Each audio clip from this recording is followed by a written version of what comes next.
ചോറ്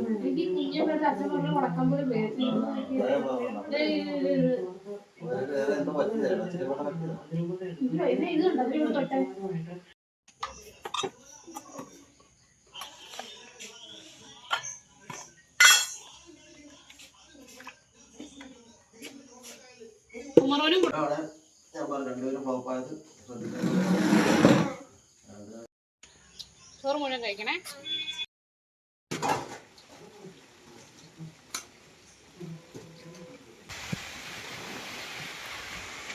hi hello, എല്ലാവർക്കും നമസ്കാരം.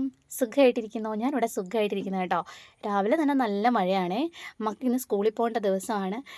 കുറച്ച് താമസിച്ചാണ് കേട്ടോ എഴുന്നേറ്റത്. നല്ല മഴയായതുകൊണ്ടും ഇന്നലെ നല്ല പുറം വേദനയായിരുന്നു രാത്രിയിൽ, പതിവില്ലാതെ. എന്താണെന്ന് അറിഞ്ഞില്ല, ഹോസ്പിറ്റലിലൊക്കെ പോകണം. അപ്പം അതുകൊണ്ട് ഇച്ചിരി താമസിച്ചാണ് എഴുന്നേറ്റത്.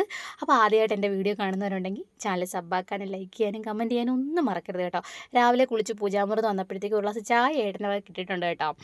ഞാൻ പറഞ്ഞില്ലേ, കുട്ടിമണികളൊക്കെ എഴുന്നേറ്റത് കൊണ്ട് ഞാൻ വരാൻ താമസിച്ചത് കൊണ്ട് ഏട്ടൻ അങ്ങ് ചായ ഇട്ട് അവർക്ക് കൊടുത്തിട്ടുണ്ട്. അപ്പം എൻ്റെ കൈയുടെ വേദനയൊക്കെ ഏട്ടനോട് പറഞ്ഞപ്പോഴത്തേക്കും ഏട്ടൻ ഹോസ്പിറ്റലിൽ പോകാൻ ഡോക്ടറെ കാണിക്കുക എന്നൊക്കെ ഇങ്ങനെ പറഞ്ഞുകൊണ്ടിരിക്കുക. അപ്പം സന്തോഷത്തോടെ ചായയും കുടിച്ച് അടുക്കളയിലോട്ട് കയറിയിട്ട് ആദ്യം തന്നെ ചെയ്യുന്നത് കുടിക്കാനുള്ള വെള്ളം അങ്ങ് സ്റ്റോർ ചെയ്യുക കേട്ടോ. ഇതേപോലെ ബക്കറ്റിൽ 2 ദിവസത്തേക്കുള്ള വെള്ളം ഒരുമിച്ച് അങ്ങ് എടുത്ത് വെക്കും. ഏത് സമയത്തും നമുക്ക് ഇവിടെ പൈപ്പിൽ വെള്ളം നിൽക്കാം, ആ സമയത്ത് വെള്ളത്തിൻ്റെ ഒരു ബുദ്ധിമുട്ടുണ്ടാകരുതല്ലോ. അപ്പം അടുക്കള രാവിലെ ആക്റ്റീവായിട്ട് കയറണമെങ്കിൽ എന്നെപ്പോലുള്ള അമ്മമാർ ഫോളോ ചെയ്യുന്നതും അല്ലെങ്കിൽ ഞാൻ ഫോളോ ചെയ്യുന്നത് കുഞ്ഞു കുഞ്ഞു കാര്യങ്ങൾ നിങ്ങൾക്ക് ഹെൽപ്പാവുമെങ്കിൽ, ഉപകാരപ്പെടുന്നവരും ഇഷ്ടപ്പെടുന്നവരാണെങ്കിൽ അത് സ്വീകരിക്കട്ടെ എന്ന് കരുതിയിട്ട് പറയാം കേട്ടോ. ഏറ്റവും ഒന്നാമത്തെ പോയിൻ്റായിട്ട് ഞാൻ കരുതുന്നതും ഞാൻ ഫോളോ ചെയ്യുന്നതായിട്ടുള്ളൊരു കാര്യം കേട്ടോ. രാവിലത്തെ കുളി നമ്മൾ കുറേയൊക്കെ രാവിലെ കുളിച്ചിട്ട് പോസിറ്റീവായിട്ടൊക്കെ അടുക്കളയിൽ കയറുമ്പോഴത്തേക്കും മക്കളും പോസിറ്റീവായിട്ട് എനിക്ക് പലപ്പോഴും തോന്നിയിട്ടുണ്ട് കേട്ടോ. കുളിക്കാതൊക്കെ അടുക്കളയിൽ കയറി കഴിയുമ്പോഴത്തേക്കും എനിക്ക് ഒന്നും തീരാത്ത പോലെയൊക്കെ തോന്നും. കുളി കഴിഞ്ഞ് കഴിയുമ്പോഴത്തേക്കും എനിക്ക് എന്തോ വലിയ ജോലി തീർന്നൊരു ഫീലിങ്സാണ്. രണ്ടാമത്തെ കാര്യം എന്ന് പറയുന്നത്, നമുക്ക് ഇന്ന് രാവിലെ എന്തുണ്ടാക്കണോ നമ്മൾ തലേന്നേ ആലോചിച്ച് കൂട്ടിയൊക്കെ വെക്കുവാണെങ്കിൽ രാവിലെ നമുക്ക് ആ പ്ലാനിങ്ങിനനുസരിച്ച് നമ്മുടെ ജോലിയൊക്കെ വേഗം വേഗം തീർക്കാൻ പറ്റുമേ. അപ്പോൾ ഇന്നത്തെ എൻ്റെ പ്ലാനിങ്ങിൽ ഇടിയപ്പം മുട്ടക്കറിയാണ്. അപ്പം ഞാൻ ഇടിയപ്പത്തിനുള്ള ഞെക്കിയിട്ട് അവിടെ വെച്ചു. പീച്ചെടുക്കുക ഞെക്കിയെടുക്കുക എന്നൊക്കെ പല സ്ഥലത്തും പറയും. അപ്പോൾ ആ ഇഡ്ഡലിക്കൂടത്തിൻ്റെ അകത്ത് തന്നെ മുട്ടയും കൂടി ഇട്ടിട്ട് വേവിക്കാൻ വെക്കുമ്പം ഒറ്റയടിക്ക് ആ പണി അങ്ങ് തീർന്ന് കിട്ടുമല്ലോ. നമ്മളെ ഒരു ജോലി ചെയ്യുമ്പോൾ അത് തന്നെ ഫോക്കസ് ചെയ്ത് നിൽക്കല്. അടുക്കളയിലൊക്കെ കയറി കഴിയുമ്പോൾ ആക്റ്റീവായിട്ട് ഒരു ജോലി ചെയ്യുന്നതിനിടയ്ക്ക് ഈ പറയത്തില്ലേ, രാവണൻ്റെ 10 കൈ പോലെ രാവിലെ ഞാൻ അടുക്കളയിൽ നിൽക്കുന്നത്. ഓരോന്നിങ്ങനെ പുറകെ ചെയ്തേക്കും. പക്ഷേ ചെയ്ത് ഏറ്റവും അവസാനം എത്തുമ്പോഴത്തേക്കും ഓൾമോസ്റ്റ് നമ്മുടെ ജോലിയെല്ലാം രാവിലെ തന്നെ തീർന്ന് കാണും. പിന്നെ കുറച്ച് ക്ലീനിങ്ങും അലക്കാനുള്ള ജോലികളൊക്കെ കാണത്തുള്ളൂ കേട്ടോ. അപ്പോൾ ദേ നമ്മുടെ മുട്ടക്കറി ആയിട്ടുണ്ട്. ഇനിയിപ്പം മുട്ടക്കറിക്കൊന്ന് കടുക് താളിച്ചിട്ട് അവർക്ക് കൊടുക്കുക. അവർ ഫുഡ് കഴിക്കുന്ന സമയം കൊണ്ട് അവിടെ ലഞ്ച് റെഡിയാക്കുക. അപ്പോൾ ഇന്നലെ തന്നെ ഞാൻ വിചാരിച്ച് വെച്ചിരുന്നതാണ് ചക്കക്കുരു മാങ്ങയിട്ട് ചാറുകറിയും വെച്ച് പാവയ്ക്കയും വറുത്ത് അച്ചാറുമായിട്ട് കൊണ്ടുപോകാമെന്ന്. ഉച്ചയ്ക്ക് ഞങ്ങൾക്ക് കഴിക്കാനും ആ കറികളൊക്കെ തന്നെ കേട്ടോ. മീൻ നിർബന്ധമാണ്. എങ്കിലും ഇന്ന് മീൻ കിട്ടുവാണെങ്കിൽ ആ കിട്ടുന്ന മീനൊന്ന് പൊരിക്കുകയോ മുളക് കറിയോ എന്തെങ്കിലും വെക്കും, ചാറുകറി ഉള്ളതുകൊണ്ട്. അപ്പം അങ്ങനെ ഒരു റൊട്ടീൻ നമ്മൾ എപ്പോഴും ഫോളോ ചെയ്യുമ്പോൾ നമുക്ക് കുറേ കൂടി എളുപ്പത്തിൽ ജോലിയൊക്കെ തീർക്കാൻ പറ്റുമേ.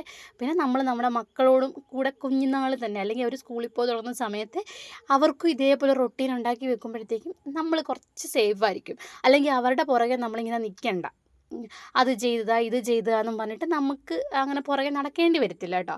ഇതിപ്പം 7:30 ആയപ്പോഴേ റെഡിയായി നിന്നു, 8:45 വണ്ടി വരത്തുള്ളൂ. ആ സമയത്തെ ഗ്യാപ്പിൽ കാണിക്കുന്ന ഓരോരോ കുരുത്തക്കേടുകളാട്ടോ. അപ്പം ഞാൻ വേഗം തന്നെ അവർക്ക് ചാറുകറിയും വെച്ചിട്ട് അതും അങ്ങോട്ട് കടുക് തളിച്ച് കഴിയുമ്പോഴത്തേക്കും കഴുകാനുള്ള പാത്രം കുന്നുപോലെ സിങ്കിൽ കാണും. ഞാൻ എത്ര ശ്രമിച്ചിട്ടും എനിക്ക് പറ്റാത്തൊരു ജോലിയാട്ടോ.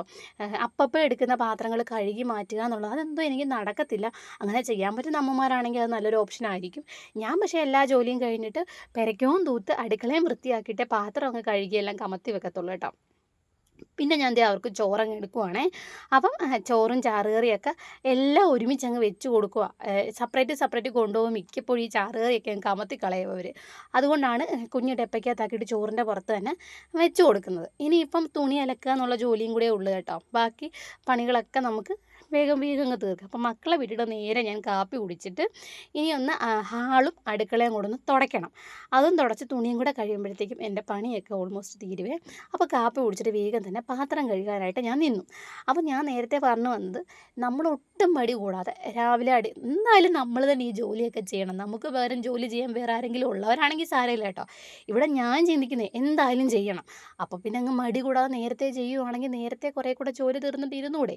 അങ്ങനെ ചിന്തിക്കുമ്പോഴത്തേക്കും കേട്ടോ കുറേ കൂടെ ആക്റ്റീവായിട്ട് അടുക്കളയിലൊക്കെ കയറാൻ പറ്റുന്നത് വേറെ ആരെങ്കിലുമൊക്കെ ഈ പറയത്തില്ലേ താങ്ങാൻ ആളുള്ളവർക്ക് ക്ഷീണം കാണും. ഇവിടെ എനിക്ക് താങ്ങാൻ ആളില്ലാത്തതുകൊണ്ട് ഞാൻ വലിയ ക്ഷീണമൊന്നും കാണിക്കാറില്ല. എല്ലാ ജോലിയും തീർത്തിട്ട് കിടക്കണമെങ്കിൽ കിടക്കാം, ഇരിക്കണമെങ്കിൽ ഇരിക്കാം. അതിനൊക്കെ ഒരു സമാധാനം കാണും. ജോലി തീർക്കാതെ ഇതെന്തൊക്കെ ചെയ്താലും നമുക്ക് സമാധാനം കിട്ടത്തില്ല. അപ്പോൾ ഇവിടെ നല്ല മഴയുണ്ടെങ്കിലും തുണി അങ്ങ് കഴുകുക കേട്ടോ. എറയത്ത് കൊണ്ടിടുവാണെങ്കിൽ തോർന്ന് കിട്ടും. ഇല്ലെങ്കിൽ കൂട്ടിയിട്ട് തുണി കഴുകുന്നതൊക്കെ എനിക്കെന്തോ ഭയങ്കര ബുദ്ധിമുട്ടാണ്. അന്നന്നുള്ള തുണികളൊക്കെ കഴുകിയിടുമ്പോഴത്തേക്കും വലിയ ജോലിഭാരം ഉള്ളതായിട്ട് തോന്നാറില്ല. അപ്പോൾ ദേ ഓൾമോസ്റ്റ് എൻ്റെ ജോലിയെല്ലാം കഴിഞ്ഞ് അടുക്കളയെല്ലാം വൃത്തിയാക്കി കഴിഞ്ഞു കേട്ടോ. ഇപ്പോൾ ഏകദേശം സമയം ഒരു 10 മണി ആയതേ ഉള്ളൂ. അന്നേരം തന്നെ എല്ലാ ജോലിയും തീർന്നിട്ടുണ്ടേ. ഇനിയിപ്പം ചോറൊക്കെ ഉണ്ട്. എൻ്റെ പരിപാടിയെല്ലാം കഴിഞ്ഞതേ 4 മണിയായപ്പോൾ നമ്മുടെ കുട്ടിമണി സ്കൂളിൽ നിന്ന് വന്നിട്ടുണ്ട്. അപ്പോൾ 10 തൊട്ട് 4 മണി വരെ എനിക്ക് എൻ്റെ ജോലിക്ക് വേണ്ടി സമയം കണ്ടെത്താനും പറ്റുന്നുണ്ട്. അപ്പോൾ ഇത്രയേ ഉള്ളൂ ഇന്നത്തെ എൻ്റെ വീഡിയോ. എല്ലാവർക്കും ഇഷ്ടപ്പെട്ടെന്ന് വിചാരിക്കുന്നു. ലൈക്കും കമൻറ്റും ഒക്കെ